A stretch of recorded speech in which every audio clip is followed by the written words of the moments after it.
nicely wrote up for me. Amber grew up in the May River. Yes, I can attest to that.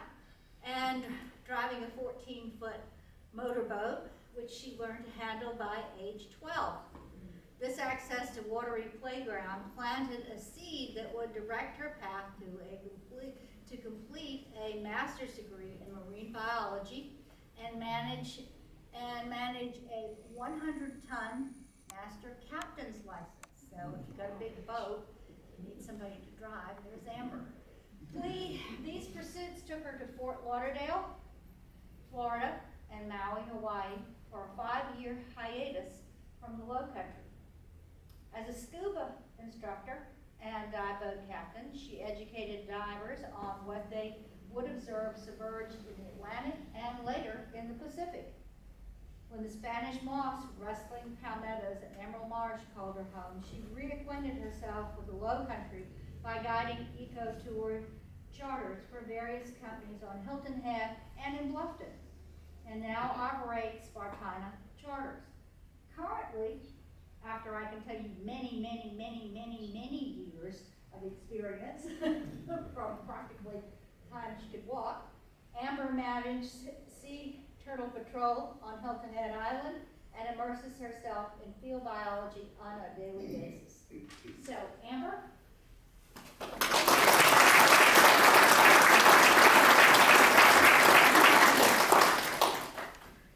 Thank you, Jane. My Aunt Jane. Okay, so most of you I know, because you've seen me talk about turtles several times. And for those of you that are turtle trackers, can you please stand up? I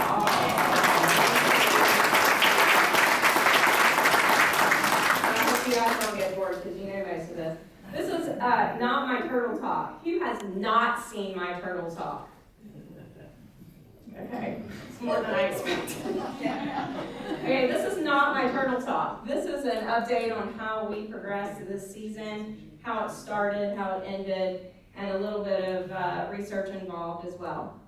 So this is very important to start off the season. We had a Sea Turtle Symposium, International Sea Turtle Symposium in Charleston this year. Next year it's in Cartagena, Colombia. Before that it was in Peru. So to have it in the United States is a big deal, and it was right at our back door.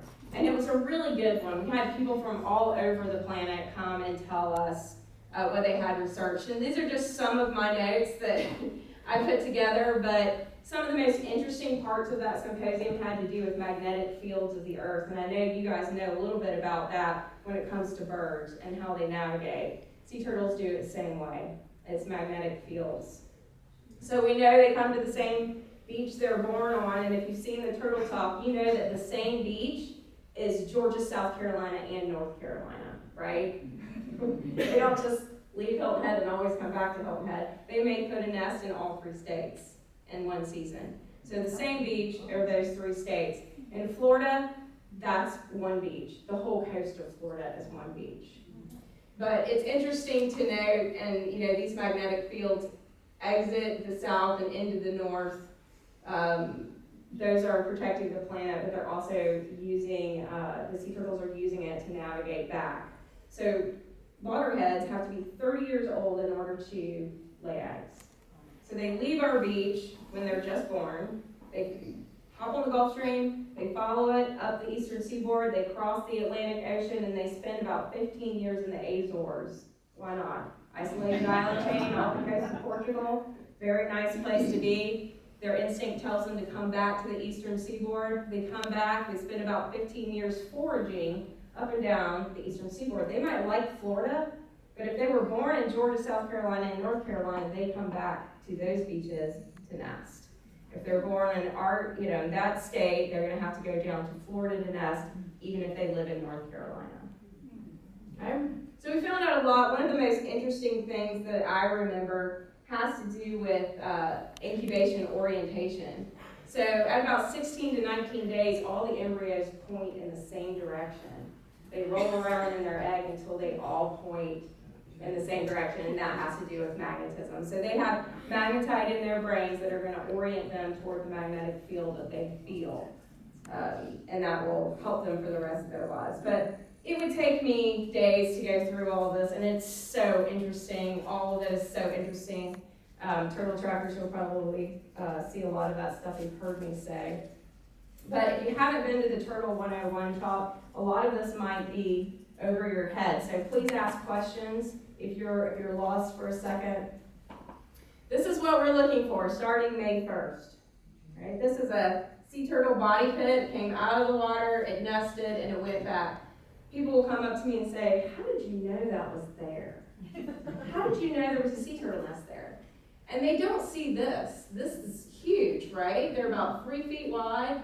A tractor trailer came out of the water, fell down, went back, right? Tractor trailer tire. That's what it looks like. So this website right here, seaturtle.org, is a public website. You go there, you don't have an account, they'll ask you for your email and a password. The only reason they ask you for a password is because they can't give you the information that they give me. So it kind of separates the people apart. But you get all of this. This is public right here. You get to know how many nests we had, how many we relocated, how many were not relocated, what our success was. Hatch success was 65%, emergent success 62%. All that is on there. Now, this is incorrect. There were 463 nests. I'm still working on the data. I have a report due at the end of November, so that'll all be corrected. But what's interesting is the amount of species we had this year. If you didn't see the paper, if you don't read the paper at all, you might not know this, but we had a Kemp's Ridley nest on our beach. It's only the 4th Kemp's Ridley that has ever nested in South Carolina. Hilton Head has never had one. It should nest in Mexico, but for some reason it was here. We'll talk a little bit about that. That's very interesting. So this is us since 2000, and see it goes up and down. It's always cyclical, but there are 3 populations because they skip 2 years, they nest every 3rd year. So this population at 66 is the same as this one at 112. So we knew that we would have a low, higher year. This population, then this one, low, higher. And then it went down a little bit in 2010, which is a very significant year. That's the year that we started taking DNA out of every nest. So on the outside of the eggshell, if you look at it under a microscope, it looks like the moon. There's craters, there's divots, and as that egg falls down her cloaca, it scrapes her tissue on the way down, and the tissue is lodged in the craters. So since 2010, we've taken an egg from every nest. We know exactly which females laid those nests, when they came back, what other beaches they visited, who were their sisters, their mother, and their grandmother. There are 2 grandmothers nesting in South Carolina, which means they have to be at least 90 years old to have granddaughters that are nesting. Still laying eggs at 90 years old. Go girl. That's we know that they live over 100 years, so they just keep going. Now, this was a weather event, and so was this. This was the snow event, right?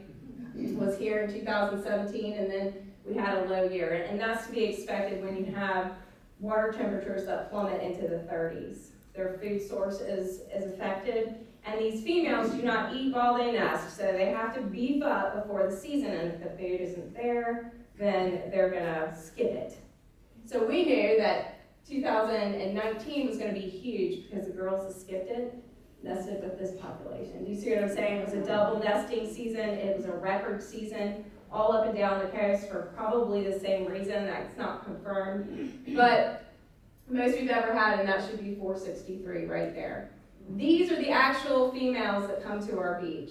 So in 2016, there were 411 nests, but only 161 females. That's important to know, because if we didn't have the DNA, we would just think, oh, we have more and more turtles. But they're actually getting older and laying more nests. So they're getting bigger and they can hold more clutches. As far as the new females go, turtles that we have never seen before that are nesting for the first time, this year we had 11 of those, which is good. In 2016, I love this year, we had 17 new females. And that was the year, if you don't recall, that there were pipes on the beach and lots of bulldozers. And despite the fact that there were pipes and bulldozers, we had turtles nesting right next door to bulldozers. It was amazing. I really never thought that would happen, but it did. So I've been watching our emergent success. It's one of the calculations that you have to do every year for seaturtle.org at the end. And we used to be up around 62, 61, and then in 2016, after the renourishment, it started to fall. And I was concerned that it would get even lower than that. So I asked DNR if we could do something to help. So what we came up with was this. We decided that we would move all of the nests from the first 1.2 miles of beach on the south end and the first 1.2 miles of beach in the north end. That prior to the season, I went through all the data and picked out which nests were less than 20% successful, and it came out the ends. And the reason is because the ends of the island are so erosional, and those nests were getting inundated with a lot of water. And the whole reason that a 400-pound reptile pulls itself out of the ocean with its elbows to dig a hole with flippers and lay 120 eggs is to keep them dry. So this helped tremendously, and I'm not sure if that is actually the reason, but we popped right back up to 62%. And when I get through the rest of the data, I'll maybe be able to figure that out, but it's going to take me some time. The other places that didn't do well were beach markers 17 and 43, which if you're a turtle tracker, you might know that. If you're not, you might not know that. So this is Hilton Head. We've got 14 miles of beach between beach marker 1 and 134 up here, so that's actually 13.4 miles. It's every 1/10 of a mile, there's a marker. We keep track of where the sea turtles like to nest, and they like the ends. So it makes sense that they would pick the portion of the island that's the worst for their eggs, but they don't know that. So you've got sea pines down here in the 400s, you've got a section of palmetto dunes in the 400s. Over here in Port Royal, you've got 569. So those places, what they have in common is basically residential.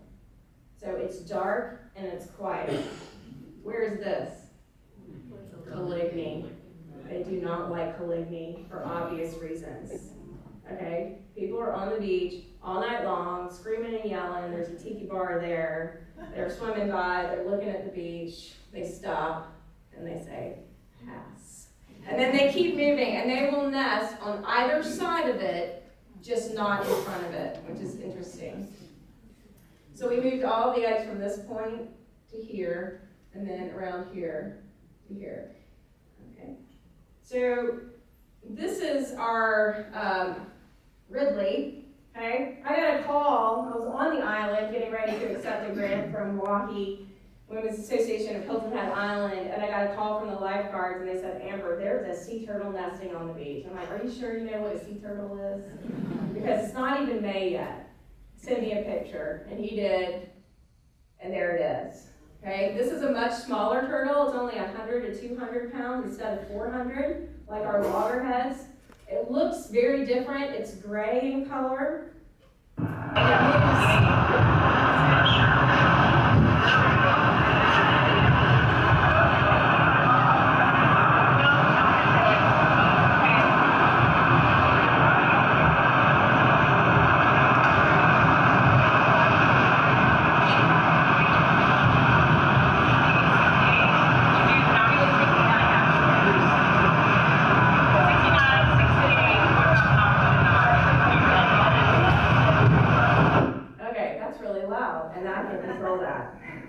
Somewhere over there. So moves really fast. We were trying to get measurements. DNR wants us to get a pit tag scan, which we did. There was no pit tag in there. We got the length measurements. We got the width measurements. This turtle had never been documented before. We were able to take an egg out of the nest, so we'll know if she ever comes back. We'll know if her hatchlings come back. So these guys mature at age 10. So in 10 years, we will see a nesting Ridley if it comes back, one of the hatchlings, and they should, because they've done experiments when this is the most endangered of the 7 species, the Ridley, the Kemp's Ridley, not the olive, but the Kemp's Ridley. And the reason is because it only naturally nests on one beach on the planet. It's in Tamaulipas, Mexico. It's called Rancho Nuevo. It's a 17-mile stretch of beach, just a little bit larger than Hilton Head's beach, and that's where they nest. In the 80s, scientists moved eggs from Rancho Nuevo, or to Rancho Nuevo, which is in Texas, from Mexico to Texas, just over the border, so that they would be protected by the Endangered Species Act. And the turtles that hatched there went back to Texas. So we know that this turtle is going to nest somewhere in Georgia, South Carolina, and North Carolina, her hatchlings rather, in 10 years. Whether she comes back or not, I'm not sure. So this is her nesting, but it's really loud. That is her nesting right now. Are you guys okay if I turn the sound on?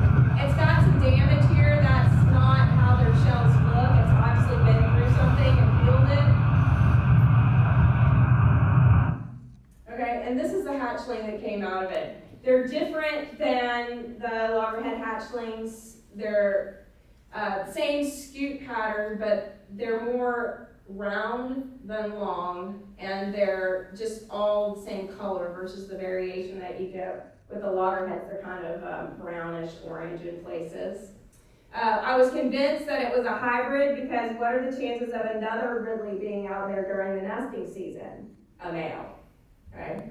It should be in Mexico right now. But after DNA came back and it was a very successful nest, we found that that is not a hybrid.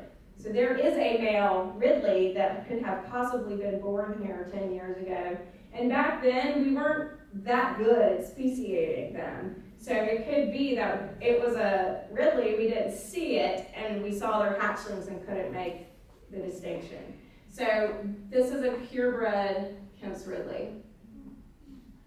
Okay, it's going to be loud again, but I'm not going to. There it goes.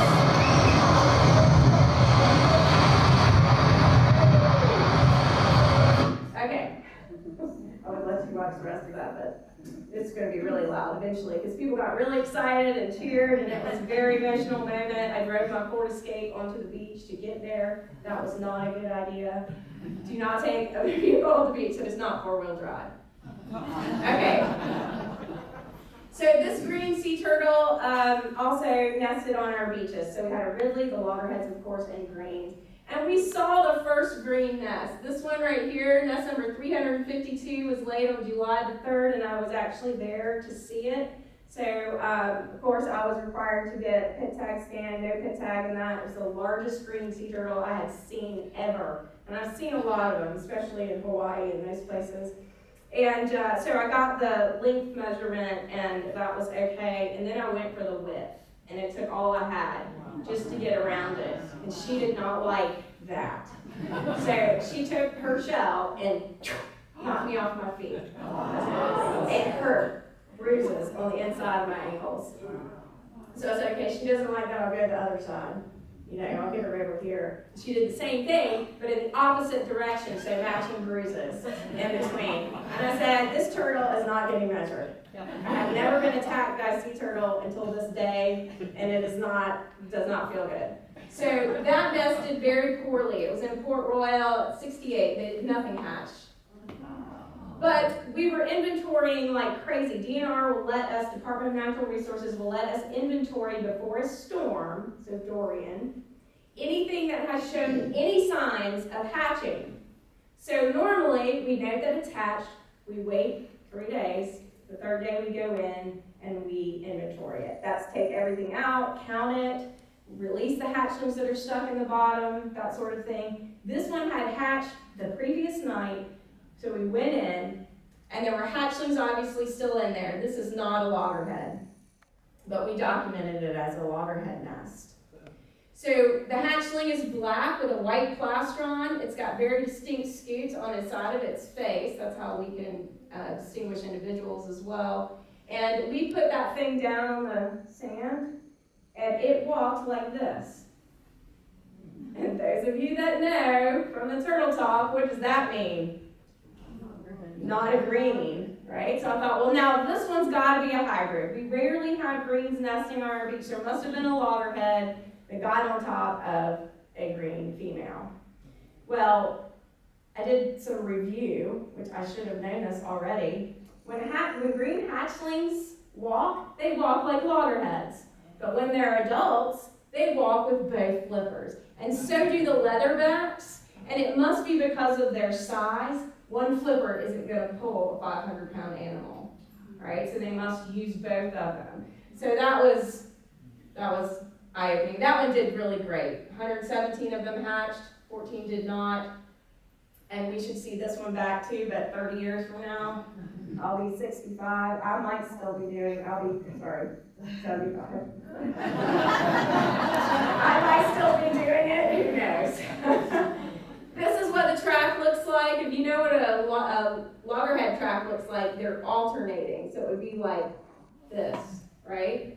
But these are right across from each other. We know that's a green. And this was last year. 2018, we had the only green sea turtle nest in the state on Hilton Head Island. So this year there were several greens in Georgia, South Carolina, and North Carolina. But in 2014, we had one as well. We were taking DNA there. We know that the green sea turtle that nested in 2014 is the same turtle that nested in 2018. So she comes back to Hilton Head to nest. And this nest was in sea pines, and I know some of you turtle trackers remember this nest. People were calling me and saying, Captain Amber, your nest has been invaded. Something dug into it. And I was like, no, that's a green. So they make a huge production of their nest. So the turtle made that. Yeah. So you should know when a green sea turtle comes up onto the beach, because it's got to make a big deal about it. Okay, so this happened this year, right? And if you didn't see this, then you are totally off the grid. So Jamie decided to put this on Instagram and Facebook. And I think after a certain amount of views, the entire press media of the entire world calls. They look for that, who's interested, and then they all call. China, Europe, California, USA Today had it. Everybody wanted this picture and this video of this two-headed turtle. Now, this is not the first time this has ever happened. This is just a genetic deformity. I've had this before where they're fused at the plastron right here. And then I've had this year, we had these, see these little tiny flippers compared to this? So he was like this. And yeah, little guy, the likelihood of them surviving, just not being perfectly fit is unlikely. This one, this head managed this fin, and this head managed this fin. So they were probably having, it's like when you kayak with your spouse. You don't want to do that, it's a bad idea. Okay. So this happened a lot this year. We had several daytime nesters, which we rarely get this. Why would a sea turtle come out and nest in the darkness? Cooler. They're reptiles, right? So they know that even their 400-pound body up there digging a nest, this could take 3 to 4 hours. They're going to overheat in the noonday sun on Hilton Head if they do it during the day. Of course, at night, there's less people on the beach, so that works out for them, less predation because they can't be seen. But they come out at night because it's cooler. Now, if you were here this summer, you know that this was not a cool summer. Right? It was super, super hot. And we still had daytime nesters, and I asked DNR what they thought that was all about, because it happened up and down the coast, and they said, well, we believe that there's more turtles this year, so you see it more, and there's more tourists, because there always are every year. And the sea turtles come up, they try to nest, somebody's walking down the beach with a flashlight, hunting ghost crabs or something, some novelty like that, and they get scared and they turn around, and they have to try again. They try again, somebody out there has left a tent or left a chair that they bump into and it scares them and they go back. And the third time they're like, you know what? We're just gonna drop these wherever we can get them, right? We're just gonna dig a hole and put them in. And that's what happened. So the sun comes up and they're still working on it or going back. But the cool thing about this is a lot of people got to see these turtles and they were very impressed. If you see this massive reptile, you will be impressed. It's hard to imagine how big they are until you're next to them. They're enormous. This one came out of the water and said, "Nuh-uh, I'll just drop them in the ocean," most likely. Okay, so it was an educational opportunity for us to educate people on sea turtle etiquette on the beach. Right, never stand in front of a sea turtle, hatchling or other. You want to give them a respectful distance because they are afraid and they can see you, although blurry, they can see you. So this animal is so big that it can't keep walking. It has to stop to rest and go. So imagine you're running away from, Godzilla, and you have to stop and rest. I mean, it's going to be a little frightening at that moment. That's the west fin right there. Okay, so my turtle trackers are awesome. They documented holes on the beach this year. And if you're not on the beach on a regular basis, you would be confused and astounded to see the holes that people are digging. And it started about 3 years ago. Kiowa last year did a ban on shovels, the big shovels. North Carolina is suffering from it as well. It's like a trend. It's not just Hilton Head. People bring the garden spades to the beach and dig these holes that could be a grave. I don't know what that's all about. But we documented them, as Turtle Trackers did, and they went to town council and said something has to be done about this. So they came up with an ordinance that said your max length of shovel is 30 inches. That's what that is right there. It cannot be metal. It's going to be plastic or wood. It cannot be more than 6 inches wide, the spade. Holes no more than a foot deep are allowed in Hilton Head Beach. And you must fill it regardless before you leave. Now, we'll see what enforcement is like next season, but it has passed the first reading at town council. The next one is November the 19th at 4 o'clock. If you want to come support that ordinance, you definitely can. If you're a turtle tracker, please wear your turtle tracker t-shirt. Is anyone objecting? No. I mean, there was a lot of controversy over what it should say and how rigid. We wanted 14 inches, and they made it 30 because this shovel is sold in all of the beachfront, Wild Wings and, these places, and they didn't want to make the retail people suffer. So we have to deal with this again. But we'll see if they can enforce filling the hole. That would be great. I'm sure Beach Patrol has been instructed to tell the lifeguards to tell people to fill their holes. And if you hear from a lifeguard, you're more likely to do it than just some person passing by. This happens, so this was this year. Turtle comes up, falls into this hole, somehow gets out of it, and then says no, and goes back to the water. So it doesn't even have to be as deep as that. If she had encountered one of those deeper holes, she would not have gotten out of it. And this was my main concern with the emergent success declining. I thought, well, at least we can get our hatchlings safely off the beach. When they run into these holes and fall in, they don't get out, and the birds eat them as soon as the sun comes up. So if we can get those holes fixed and revise our lighting ordinance, then we can at least get them to the water, because once they get into the water, only 1 in 100 of them make it to the Gulf Stream. So swimming from our beach to the Gulf Stream is 70 miles. It takes them 3 days to get there. So Florida, they're born on the beach, one day they're in the Gulf Stream. So our turtles have a lot more to contend with. Fish eat them, birds eat them, everything eats them when they are this size right here. Okay, this is the size of a hatchling, the palm of your hand. All right. So this year, I begged the Department of Natural Resources to let me put temperature probes in our nest. Right here, this is what it looks like. This was the first idea. That didn't work so well. It took way too long. So we just, when their sex is determined. But I also know that 95 degrees is lethal. And we had some of these temperatures topping at 98 degrees. Now, it didn't stay there, but we are a hot beach. Who knew? Hot. And it was an extremely hot summer. So this one did not hatch at all. So that's not going to give me much information there. This one had 51 days, 51 days, 49 days, 49 days. You know that the warmer it is, the faster they incubate. 49 days is not ideal. Ideal is 55 days, and average is 60 days, back when it wasn't so hot. It takes them that long to fully mature. So these hatchlings that are leaving at 49 days are not fully developed. They're not fed. They might walk to the water, but their intestinal tract might not be complete. They'll eat and they'll die because they can't defecate. So we know this from Florida's research. This right here, this white hatchling, we used to think it was really special to have. We called it an albino hatchling, but it wasn't. That is a thermal injury.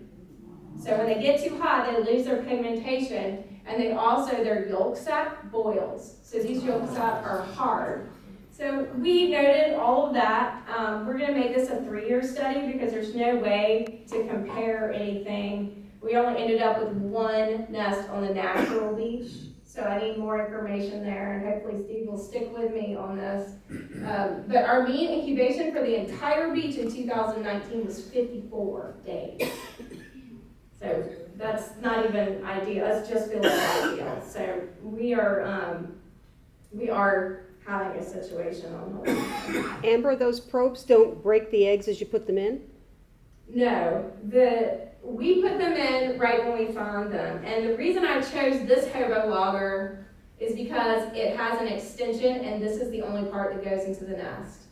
Most of them look like, someone said a tampon, but it's about that size.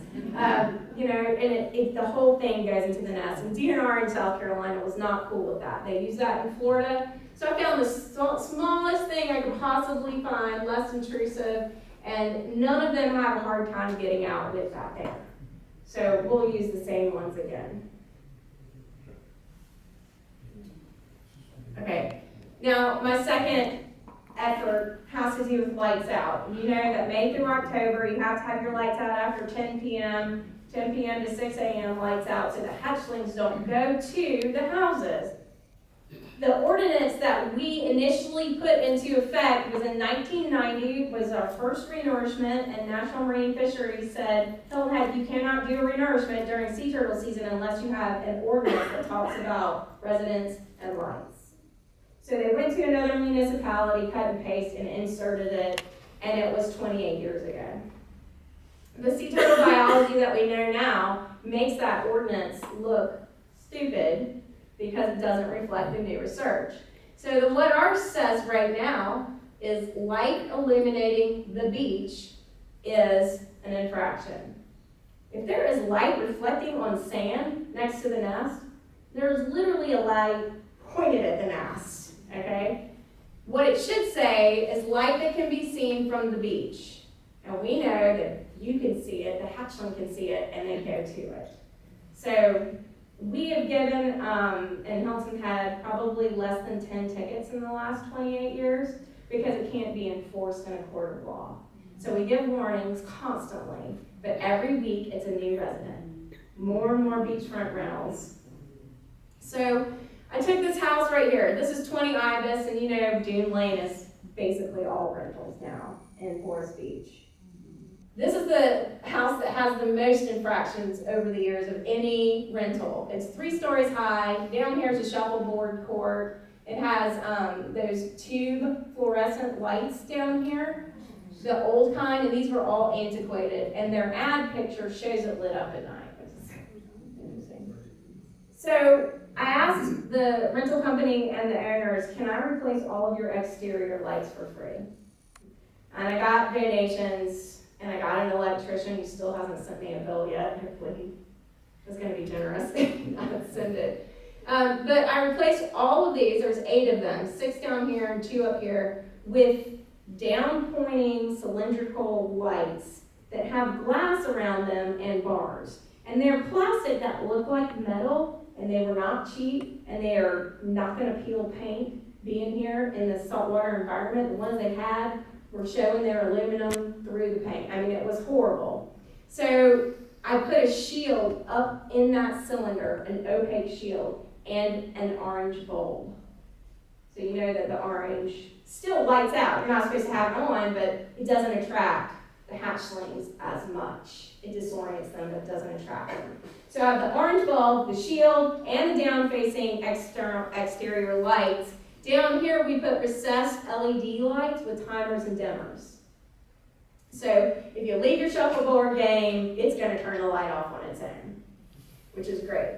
So we didn't get this finished in time, but we're going to showcase that for the beginning of the season next year. And we're going to concentrate on lights out. So this lights out ordinance we started in April to try to get it to work. Last public planning committee was on the 19th of September. We have another public planning committee, then I can get a brief, then I can get a first reading, and the second reading won't be until January. So hopefully by May, we'll have that lighting ordinance fixed. Because this year I had 20 misorientations. That means that I lost 20 times 100 hatchlings to beachfront lighting. This year we did not have a lot of strandings. Normally it's close to 40. You do boat strikes, plastic ingestion, entanglement. This one just came to the sea turtle aquarium last night, and this is what they found in its poop. This is plastic. The sea turtles, for some reason, like white, blue, and red. It probably has to do with what kind of rods they have in their eyes. So this one is the only one from Hilton Head that's still there. Luna Lovegood, she was plucked from the Shelter Cove Marina. She had bubble butt, and that's what they call it, gas that won't let it submerge. So if you're a sea turtle and you're hanging out on the surface, you can breathe, but the boat is going to get you, or a shark is going to get you on the surface. They're vulnerable. It was a little green sea turtle. This is also a little green sea turtle. Okay, so our project this year, we focused on Myrtle. And Myrtle is a sculpture that came out of Chicago. The Turtle Patrol raised money to have it sent here. Artist Mira Scott painted it just like our sticker, which is her design. She has a painting. And we have stickers over here for you guys before you leave. If you want a sticker, grab one and put it on your car, especially the one that says Sea Turtle Patrol, HHI. This one, we put it on the beach. It's fiberglass. And before we could even install it, we had people standing next to it taking pictures. I mean, it was definitely popular before it even got put down. And my husband built a platform. We put the plaque on it. We wanted to put it at Caligny entrance, which is right over here, but the town didn't want it there. So we put it in front of the tiki hut. Because the guy who manages the tiki, that Holiday Inn, was all about it. And so we did. And this plaque explains why she's there. And it's this. This is a genetic timeline for this particular turtle. So we have, she's CC003061, that's Myrtle. And this is a very unique turtle because it only nests on Hilton Head. Back in 2011, it tried Bay Point, which is over here. And it was like, I tried Hilton Head, and I think I will never go back to anywhere else but Hilton Head Island. Okay? She nests every other year. Instead of taking a 2-year break, she skips 1 year. So she skipped 2012 here, she came in 13, skipped 2014, came in 15, skipped 2016, came in 17. So when did she do back? 2019. But we did not see her. And she did not show up on any other beach in our tri-state area. So that might be a memorial that we were looking at. But we know that she was very old because she's a super mom, so she's at least 60 years old. But this is a record right here. 1, 2, 3, 4, 5, 6, 7, 8 nests in one season, and every single one of them on HealthNet. So she's big, right? And I'm hoping that she just decided, this every other year thing is too much for me. I'm just gonna skip to like everybody else, and I'll come back to HealthNet in 2020. That's what I'm hoping for. Okay. This year, we took a lot on, we took projects on, we got a new vehicle that was donated, a John Deere Gator that went Folly North for Turtle Patrol, and the Jeep that you may be familiar with went south of the Folly, the 10 miles south of the Folly. We got this GPS, so this is very expensive GPS and magnetizes to the top of the Jeep. So we go down the beach and we know where our nests are because it connects to the program that the town uses called Collector, and it gets you within 6 inches of the nest. So we did not have to put numbers on our nest because that was very accurate. We could go over to it, you disconnect it from the Jeep with a quick disconnect, put it on a survey pole, connect it there, take the pole over to the nest, and the computer will tell you, the iPad will tell you what nest it is exactly. And if you'd like to see that, I can show that to you really quickly. See if I can get this to. I can't see anything, it's dark.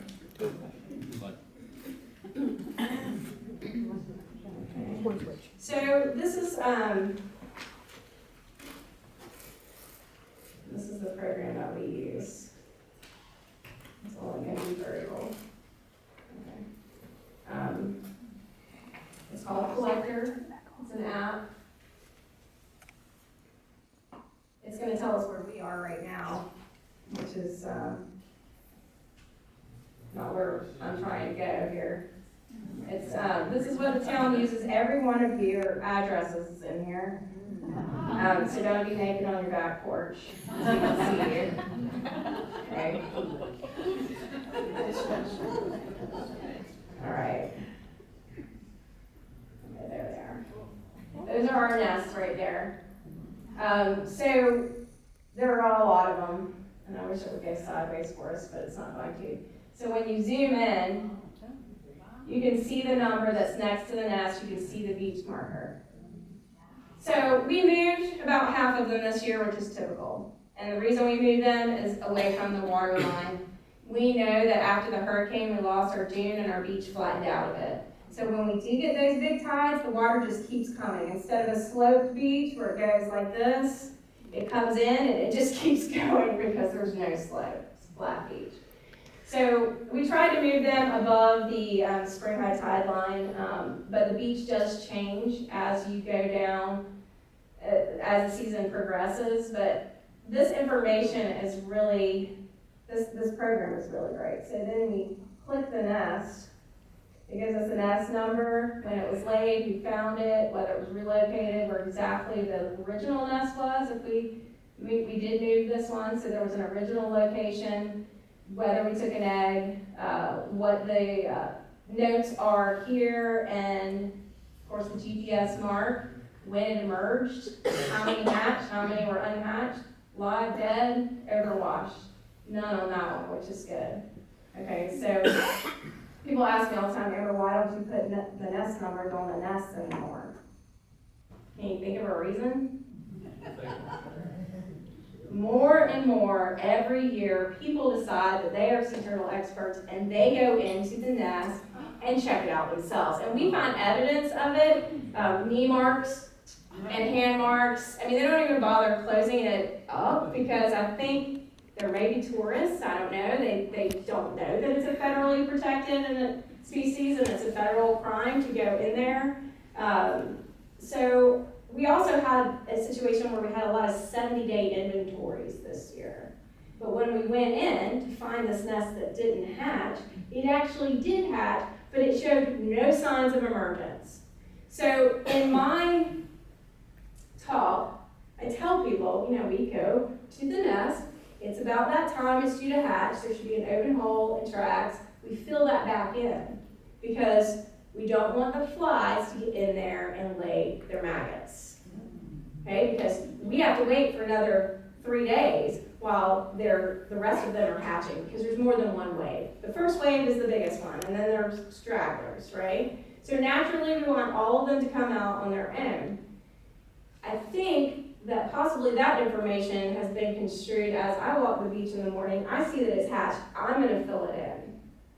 So if that is the case, please tell your turtle trackers or anyone else that we need to fill it in so we can document that it's hatched. We were pleasantly surprised when we went in there expecting to find all these unhatched eggs that they had actually hatched, but we have no idea how many days of incubation it took. So touching the nest, being near it even, can cause problems, especially at night when they plan to come out, because they can feel your presence, the vibrations that you make on top of the sand. They know there's a predator there. So they're gonna wait, and they wait, and they wait until you walk away. And then they also can see light through the sand, even a red flashlight. So you can't shine it right on the nest waiting for them to boil. You have to stand a ways back and send someone to check on it every now and then. If you want to experience that, that's fine. And when they start to boil, you stand behind them and let them go to the water. No lights, not even red. Okay? All right. Well, I hope you guys learned something that you didn't already know, especially all you turtle trackers out there who know all of this from hearing me hundreds of times and helping with all of my turtle talks. And if you haven't seen the turtle talk, I'm really amazed, because I feel like I do them 879 times a year. So if you haven't seen it, I do it for all the clubs, Kiwanis Club, Women's Associations, Green Thumbers, garden clubs. I've done it for Audubon. I've done it for everyone, just to get the sea turtle awareness out. I also do an ecology talk, and the reason I do it is because I don't advertise for the business that actually pays my mortgage. This is all volunteer, y'all. I don't get paid for any of it. Okay? If you want to support the sea turtles in a roundabout way, you can sign up for a Spartina Charters tour. I don't run in December, January, and February for obvious reasons. The Canadians this morning, you told me it doesn't get cold in South Carolina, changed their mind when they got rained on in the cold. My fingers didn't move. I said, see, it does get cold in South Carolina. Any questions?